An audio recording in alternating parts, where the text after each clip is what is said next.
So aside from your professor, like saying, "Hey, you should take my class," like what was day one Jesse's like saying, "Man, I like taking pictures," or I like painting. Like what happened? Something to help somebody that's watching. They think, all right, maybe this art thing can maybe turn into something. Maybe this photography. What triggered Jesse? What did you say when you started? Like 10 years old, 8 years old? Yeah. What is an 8-year-old viewer, 10-year-old viewer that's watching right now? What are the highlights here, or flags? They're like, man, this is what I might be doing. Well, I hope an 8-year-old has their parent next to them if they're watching this. Okay. If anything, I hope their parent tells them or sees the potential in them, like something that, and this is now coming from a real deep place and like a real legit place. It's like, all right, being first generation Latino. Yeah, no, like this is like those brave things they say now, right? Okay. No, but being first generation Latino is like, you never really get that. I'm proud of you, son, or that, or that I really love what you're doing, or this and that, right? Because you know your parents sacrificed everything in their life, and you know, like I can get very emotional about this. I'm serious. No, I can get very emotional about this, but like for me, it's like, go ahead, yeah. And my mommy's in the room, and you gonna go hug her? Yeah. Yes, but no, they came here from wherever they came from. Yeah. You know, it could be anywhere outside the United States, because this country right now, I can't. Right. I have a lot of thoughts about it, but wherever your parents came from, they sacrificed everything. Yeah. Their loving family. If they had a loving family, they sacrificed that. If they didn't, they ran away from them, or chaos, or whatever, extortion, whatever it could be.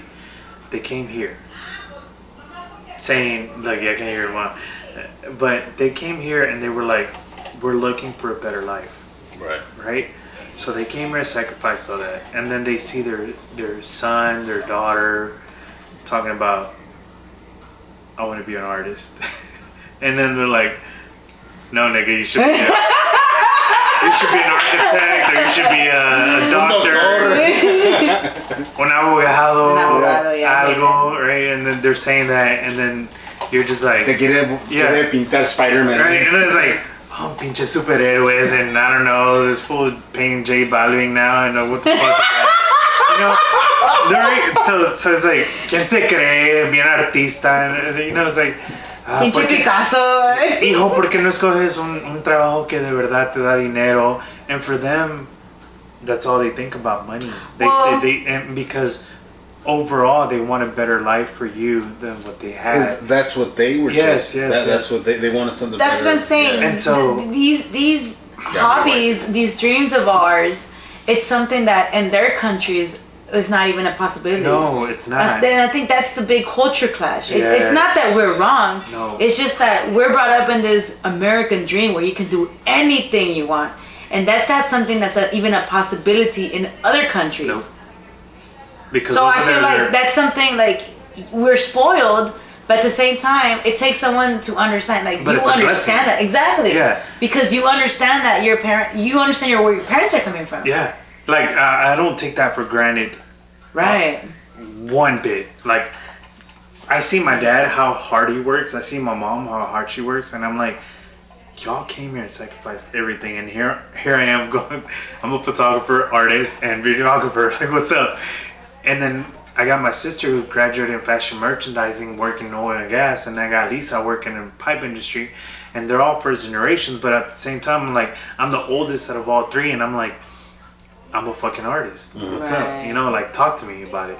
And yeah, I get the back end of it, but this is where that mentality shift comes in hand, because I can easily let my parents or anyone else break me down and be like, are you sure art or even the creative life is something you want to be in? And I'm like, yeah, like 100%. I would always tell you 100%, because man, even to this day, I hear my parents telling me, it's like, hijo, ¿por qué no te buscas un trabajo Right. que, you know, te va a dar beneficios and it's going to give you this and it's going to give you that and you're going to grow out of it and you're going to get benefits and this and that. And I'm like, because it's not in me now. Like, I know I've been there, done that. I've been. It makes you feel a type of negative. It does, right? It brings you down in a way. It sucks in the fact that like your parents, like, and this is my experience, and I'm gonna tell you this is being real now. Like, and I'm gonna follow. I have a follow up with that, man. So my parents see my artwork now. They see my artwork now from what it was now back then, and then they see my photography and they see this and they see that. They see how I cover weddings and they see my artwork while I'm working. As long as I have clients, they're excited. They're like, man, you're getting money. Because that's what they see. You're getting money. You're getting paid. And they see my images. They see my paintings, and they're like, hijo, it looks beautiful. It looks this. As soon as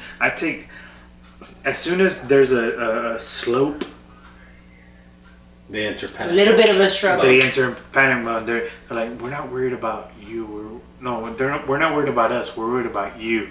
That's what they say, because they don't want to make it seem like I understand. They don't make because to them it's like, man, I sacrificed everything to get here, and then you're not succeeding. Willing to slack. They feel because like they're no, it's not even that. It's like they're like, because there's no point in time they don't see everything I did, because obviously I graduated, I did this, I did that, I went through everything that they wanted me to go through. They don't see the payout. My sister did too, but my sister's actually making that consistent money. She's working in the oil and gas chemical field, even though she did fashion merchandising. And for them it's like, hijo, get a job that's going to pay you consistently, pay you a job that's going to pay you well, insurance coverages.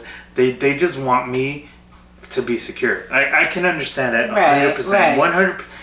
I don't care what they say. Like, I know their vision. For me, it's like they want to see me in a better lifestyle. Right. And not in a better lifestyle, but in a sense of like everything's secure. Yes. Everything is set. That's what they want to see. As any parent would want to. Right. Because of what they came from. And then they see me, and I'm like, I'm struggling one month, I'm not struggling another month. I'm buying groceries, I'm helping everyone out, I'm helping, I'm actually now going, taking Lisa on, like, babe, don't worry about this, I got you tonight, like, tonight's where I'm like, I don't even want to go out, I don't know how I'm going to pay for this.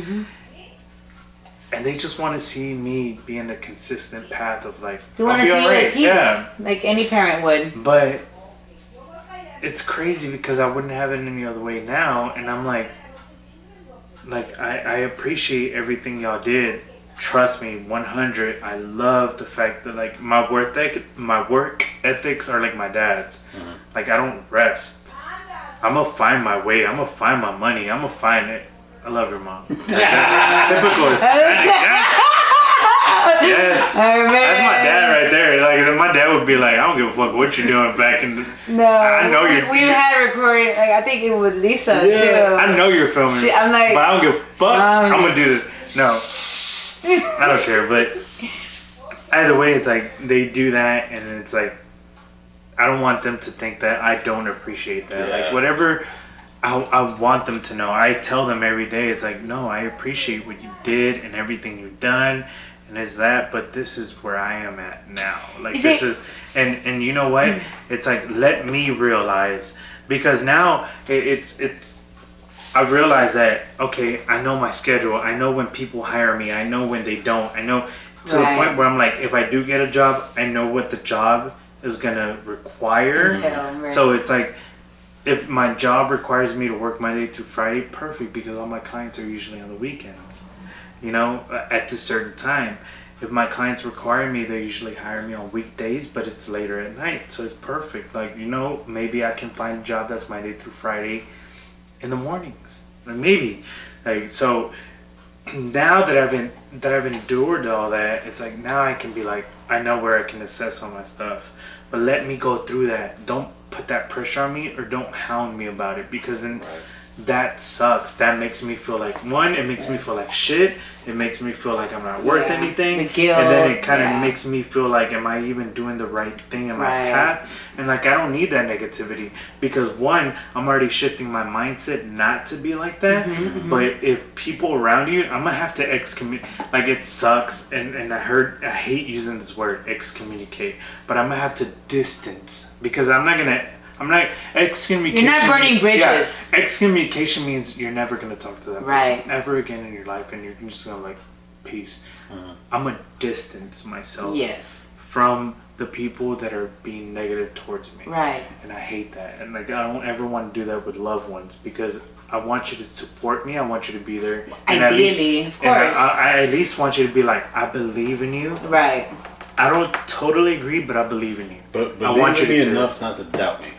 Yeah. Yes, because if I have to distance you, that means we're not going to talk for a while. We're not going to be in the same circle for a minute, and I don't want to ever do that. Especially not with my parents. Well, it's a loved one. You want your loved ones around you when you're thriving, or when you're failing even. Yes. And when they're choosing not to be there regardless, it hurts. I mean, you know. It does. Yeah, it sucks. I get it. And I've been grateful enough to where my parents, I can tell that they're like, come on, son, I know you can do a little bit.